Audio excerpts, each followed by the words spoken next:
Bonjour. Dans cette vidéo, je vais essayer de t'expliquer ce qu'est le théorème des valeurs intermédiaires pour une fonction strictement monotone, qu'on appelle aussi le théorème de la bijection. À quoi ce théorème sert? Pourquoi il y a trois hypothèses super importantes pour pouvoir appliquer ce théorème? Et comment tu peux le rédiger, ce théorème, dans un devoir, un concours ou un examen? Alors on va partir de l'image suivante. Là, tu as devant toi un immeuble que j'ai essayé de représenter. Et puis ça, c'est un ascenseur qui peut se déplacer sur les différents étages. Alors on va imaginer que cet ascenseur, au départ de notre étude, il est à l'étage -1, au premier sous-sol. Et puis on va imaginer qu'il monte constamment, sans jamais s'arrêter. Alors pas forcément à vitesse constante, hein, mais il monte comme ça. Et puis au bout d'un moment, peut-être au bout de très longtemps, mais au bout d'un moment, il se retrouve là-haut, par exemple, je sais pas, au 9e étage. Et la question que je voudrais te poser, c'est est-ce que cet ascenseur est passé par l'étage numéro 6? Et combien de fois l'ascenseur est passé par l'étage numéro 6? À combien d'instants est-ce que l'ascenseur était à l'étage numéro 6?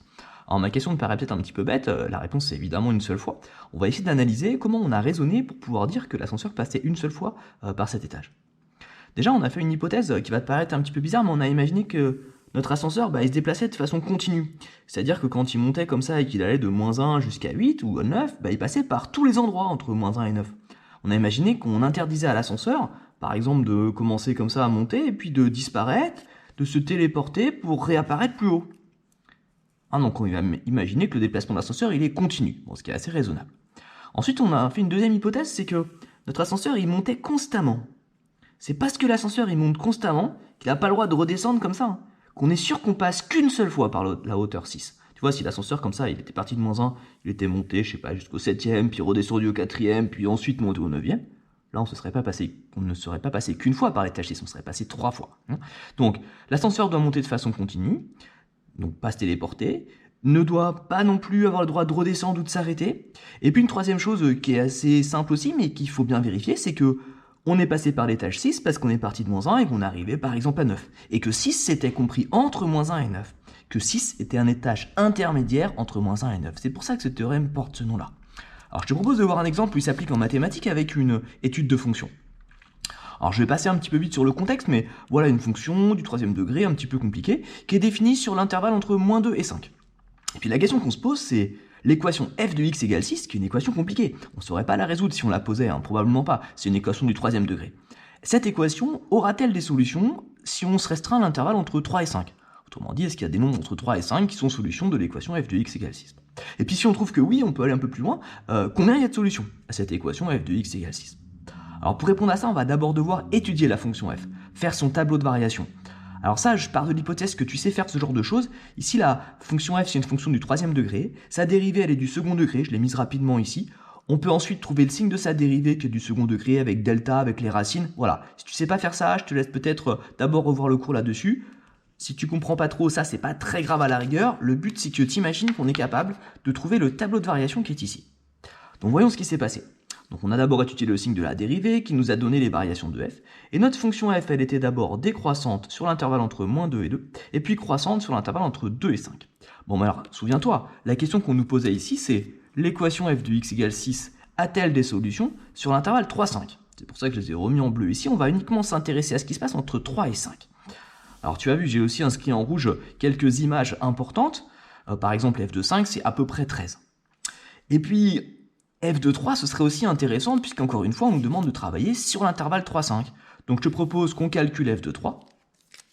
Je l'ai fait pour toi en reprenant à partir de la formule de calcul de f de x qui est donnée au départ, et on trouve que f de 3, c'est -1. Donc ici, je peux écrire -1.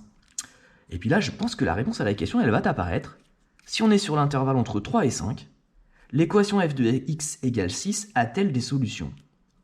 Notre fonction, regarde, entre 3 et 5, elle est strictement croissante.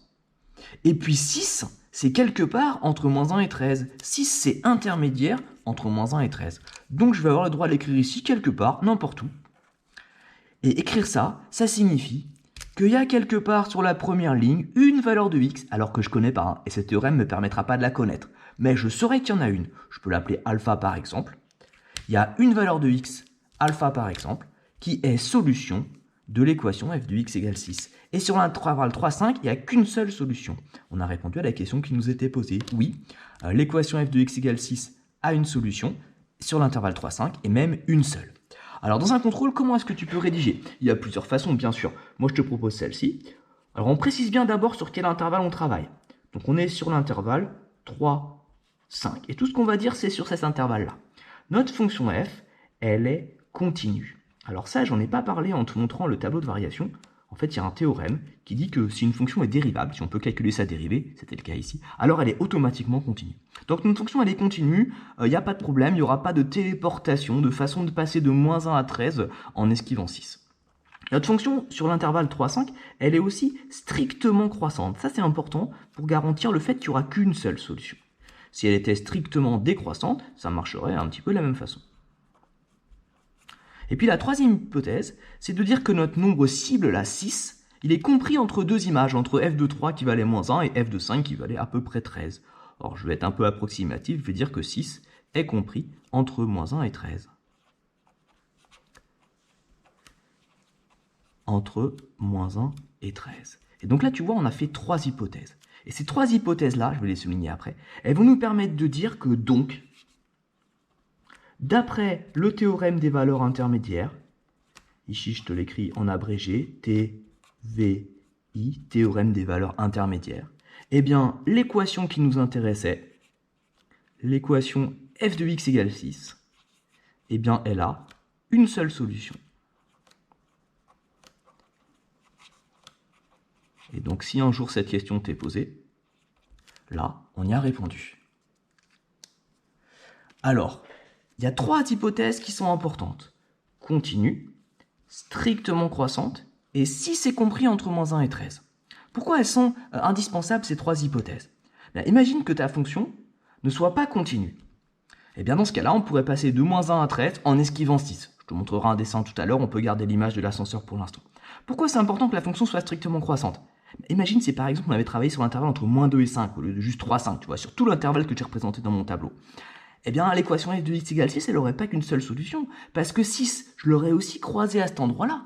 Quelque part ici, par exemple. Et donc, il y aurait eu là-haut une autre solution. Donc, l'équation f de x égale 6, elle aurait eu, à ce moment-là, 2 solutions. Donc, c'est important que la fonction soit strictement monotone pour garantir l'unicité de la solution. Et puis, pourquoi c'est important que ce nombre cible soit compris entre 2 images? Eh bien, imagine si, par exemple, la question n'avait pas été avec l'équation f de x égale 6, mais avec l'équation f de x égale 20. 20, regarde, on va de moins 2,4 à 13, on ne passera pas par 20. Donc 20 ne sera pas une valeur qui sera atteinte. L'équation f de x égale 20, elle n'aura pas de solution. Donc là aussi, cette troisième hypothèse, elle est super importante. Et donc une fois qu'on a ces 3 hypothèses, on peut répondre à la question et savoir que notre équation possède une solution et unique si on est sur l'intervalle 3, 5. Voilà, j'espère que ça t'aura aidé à comprendre un petit peu ce théorème et puis avoir une possibilité de rédaction. Je te montre juste pour finir une fonction qui serait pas continue. Alors elle est continue presque partout, celle-ci elle est pas continue juste ici en 4,2 à peu près. Et tu vois que là on part de moins 1 ici, plutôt là, et on monte jusqu'à plus de 10, mais on esquive 6 à cause de ce problème de continuité. Voilà, mais ce type de fonction, tu le croiseras très peu au lycée. Quasiment toutes les fonctions avec lesquelles tu travailleras seront continues, donc c'est un problème que tu n'auras probablement jamais. Merci pour cette écoute, j'espère t'avoir aidé et à bientôt.